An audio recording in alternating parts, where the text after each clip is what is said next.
یاد رہے یہ کام بہت دھیان سے کرنا ہے، تم دونوں کی جانیں بھی جا سکتی ہے اور تم دونوں مجھے بے حد عزیز ہو۔ حاشر اور حریم کے پاس کھڑا کرنل محبت سے ہدایت دے رہا تھا، ہمارا ایک سپاہی ان کے قبضے میں ابھی بھی ہے، وہ لوگ اتنی جلدی تمہیں اپنے ساتھ نہیں ملائیں گے۔ جانتا ہوں کہ اس وقت انہیں ان کے کام کے لیے 2 لوگوں کی ضرورت ہے، لیکن وہ اس بات سے ہوشیار ہے کہ انتخاب کرتے وقت وہ ہمارے ہی بندے نہ نکلے۔ کرنل نے ایک اور بات سے آگاہ کیا، ہمارے سپاہی نے ایک راز جو انہیں بتا دیا ہے، وہ کسی بھی صورت باہر نہیں جانا چاہیے، اور اب تک جتنے بھی خودکش دھماکے ہو چکے سو ہو چکے، اب تم لوگوں کے حوالے لوگوں کی جان ہے، باقی اللہ سے بڑھ کر بچانے والا کوئی نہیں۔ کرنل نے اصل مقصد سے آشنا کیا، اس سپاہی کی بیٹی کو ان لوگوں نے اپنے قبضے میں لے لیا تھا، اس لیے جلد ہی اس سپاہی نے ایک راز بتا دیا تھا، لیکن اس سے پہلے کہ سپاہی کچھ اور بتاتا، کرنل نے اس کی بیٹی کو آزاد کروا لیا تھا، اور اس سپاہی نے پھر سے اپنے ہونٹوں میں سیسا بھر لیا تھا۔ یس سر، حاشر اور حریم دونوں نے ساتھ کہا۔ شاباش میرے بہادروں، یہ تمہارا ہی دیش ہے۔ کرنل دونوں کی جرت پر مسکرایا تھا۔ وکی کا گینگ زیادہ تر غیر قانونی کام میں ملوث تھا، اس نے بہت سے کالے کام کر رکھے تھے، لیکن اب جو کام وہ کرنے جا رہا تھا اس سے تباہی ہو سکتی تھی، اس لیے اب اس کو انجام تک پہنچانا فرض کر لیا جا چکا تھا۔ کرنل نے جن لوگوں کو چننا چاہا تھا ان سب کے گھر بار تھے، کسی کی بیوی بچے، کسی کی بوڑھی ماں، کسی کا مریض باپ۔ اس کام کی خواہش حاشر نے ظاہر کر دی تھی۔ کرنل حاشر کی تیز دماغی اور ہوشیاری سے اچھی طرح واقف تھا، حاشر کی خواہش اسے بے حد بھائی۔ خوشی خوشی حاشر کو چن لیا۔ اب انہیں ایک لڑکی کی بھی ضرورت تھی۔ حاشر کا پتہ چلتے ہی حریم نے بھی اپنی خواہش کا اظہار کر دیا، لیکن حاشر حریم کی خواہش سے انجان تھا۔ کرنل نے بھائی بہن کے رشتے کو زیادہ محفوظ جانا، کیونکہ وہ دونوں خود سے زیادہ ایک دوسرے کی حفاظت کر سکتے تھے۔ جلد ہی حریم کو بھی اجازت دے دی۔ گھر آتے ہی حاشر بری طرح برس پڑا۔ تمہارا دماغ تو خراب نہیں ہو گیا ہے؟ کیا ضرورت تھی انہیں جا کر بولنے کی؟ تو آپ کو بھی کیا ضرورت تھی؟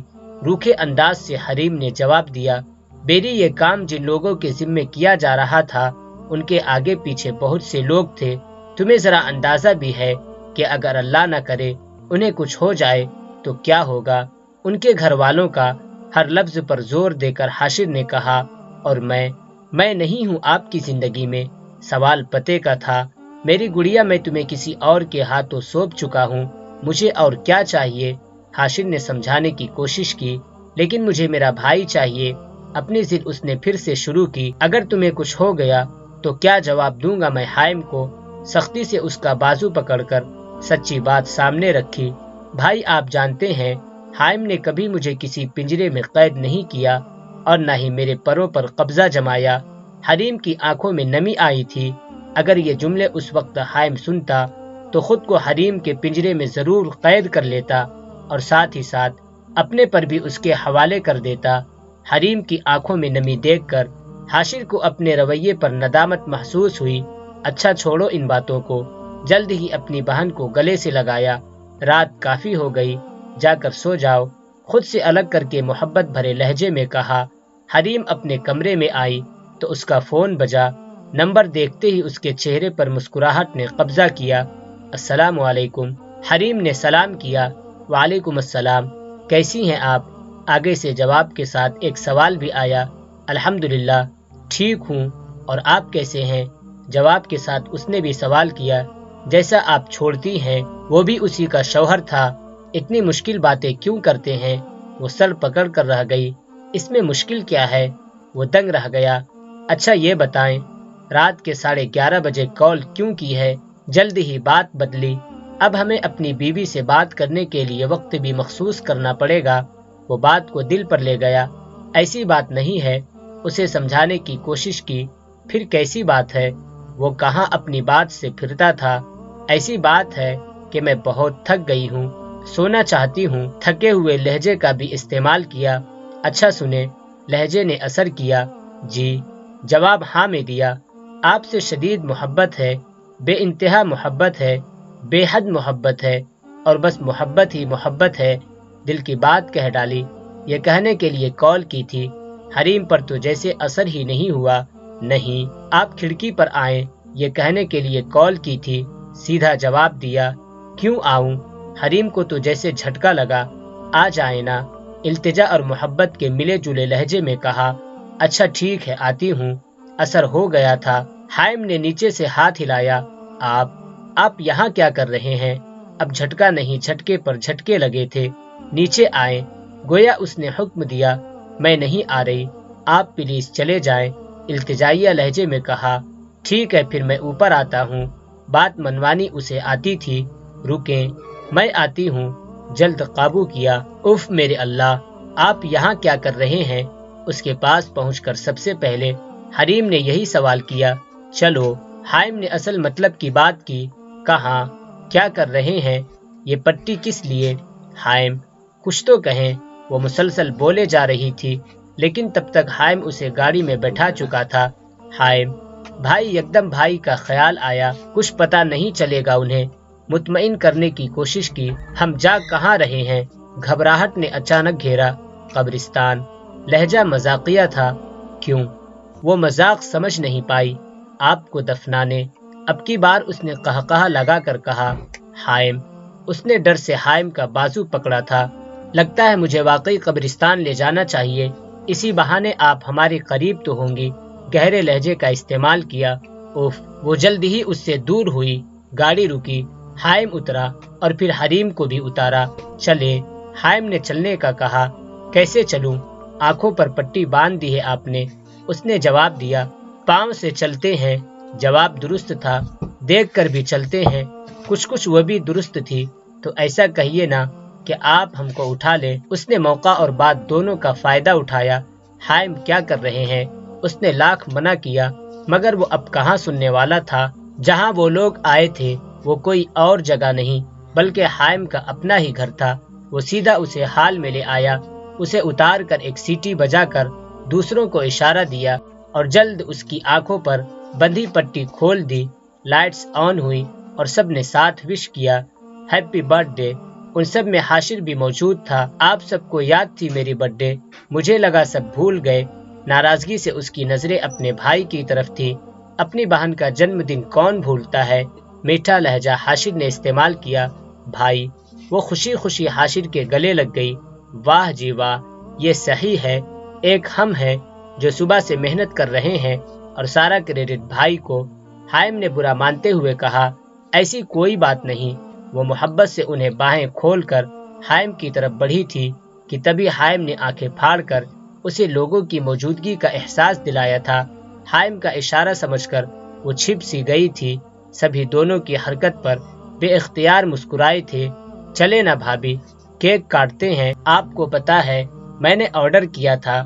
حائم کی چھوٹی بہن نے حریم کا ہاتھ تھاما تھا۔ ناراضگی سے حریم کی نظریں حائم کی طرف گئی تھی۔ جھوٹی کہیں کی، تم نے بس اوپر سے دوسری چیزیں ڈلوانے کا آرڈر دیا تھا۔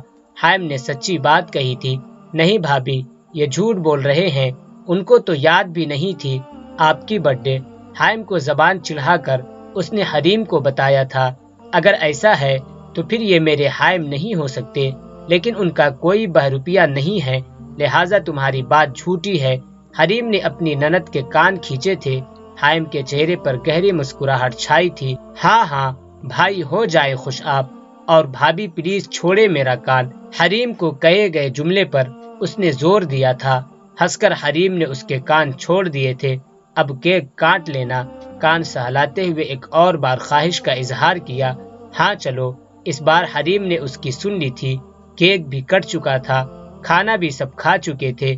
حریم کچھ مہمانوں سے باتیں کر رہی تھی کہ تبھی ایک 7 سال کے بچے نے حریم کو مخاطب کیا۔ چاچی، مہمانوں سے معذرت کرتے ہوئے وہ اس بچے کی طرف بڑھی۔ چاچو کے ہاتھ میں چوٹ لگ گئی، خون بہہ رہا ہے، آپ کو بلا رہے ہیں۔ اس بچے نے معصومیت سے کہا۔ کیا؟ کیسے لگی چوٹ؟ تم یہ بتاؤ، کہاں ہے وہ؟ ساری فکروں نے اسے آ گھیرا تھا۔ اپنے کمرے میں۔ بچے کی بات سنتے ہی حریم حائم کے کمرے کی طرف بڑھی۔ وہ کمرے میں جلد ہی داخل ہوئی تھی۔ مدھم آواز میں موسیقی چل رہی تھی۔ حائم کھڑکی سے آسمان پر نکلا، چاند دیکھ رہا تھا۔ کمرے کا ماحول تو یہی بتا رہا تھا کہ حائم کو کہیں کوئی چوٹ نہیں لگی اور حریم کو بلانے کی ایک سازش ہے، لیکن حریم کے دل میں ایک فکر بھی تو تھی۔ جلد ہی حائم کے دونوں ہاتھ پکڑے۔ کہاں لگی ہے؟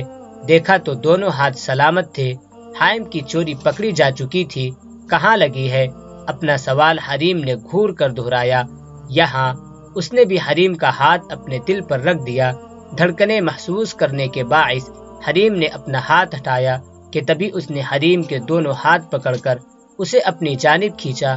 بالکل سکون کے ساتھ حریم کا ایک ہاتھ اپنے کندھے پر رکھا اور ایک ہاتھ سے ہاتھ کی انگلیوں میں قید کیا۔ مدھم موسیقی کی آواز میں اس نے جھومنا شروع کر دیا۔ بہت خوش ہے آج؟ حائم کے چہرے پر چھائی ہوئی مسکراہٹ دیکھ کر حریم نے سوال کیا۔ حریم کے دونوں ہاتھ اپنے ہاتھ میں لے کر اسے خود سے تھوڑا الگ کر کے گھما کر دوبارہ خود میں سمیٹا۔ حریم پوری طرح سے اس کے بازوؤں کی لپیٹ میں تھی۔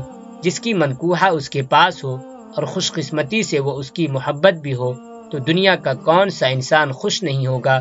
کچھ سر میں اور کچھ اپنی منکوحہ کی زلفیں میں کھوتے ہوئے اس نے جواب دیا، اچھا چھوڑیں، مجھے سب ڈھونڈ رہے ہوں گے، اصل بات یہ نہ تھی، ڈھونڈنے دو۔ حائم نے اس کے الگ ہونے کی کوشش بیکار کر دی۔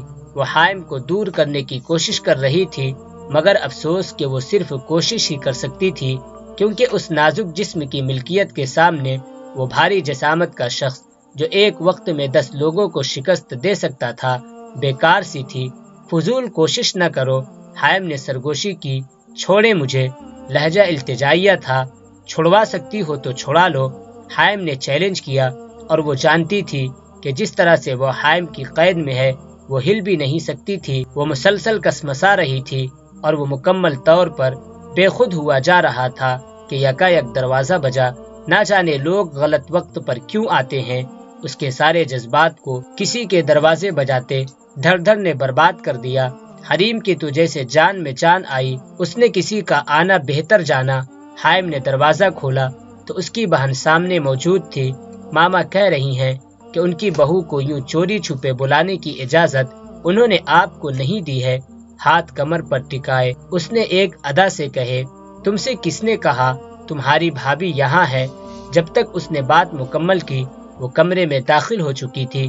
ظاہر سی بات ہے بھابھی کہیں نہیں تو اس کا مطلب ہے کہ آپ کے پاس ہے۔